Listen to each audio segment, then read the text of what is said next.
Right breaking చూస్తున్నాం. ప్రముఖ సినీ దర్శకుడు రామ్ గోపాల్ వర్మకు ఏపీ హైకోర్టులో చుక్కెదిరింది.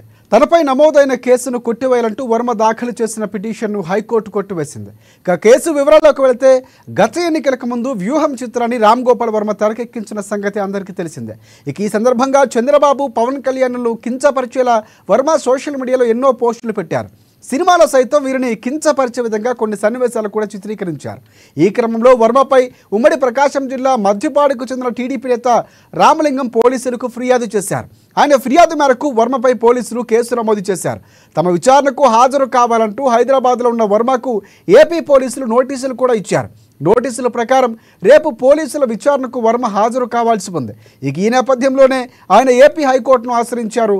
దీంతో హైకోర్టులో వర్మకు చుక్క ఎదురైంది.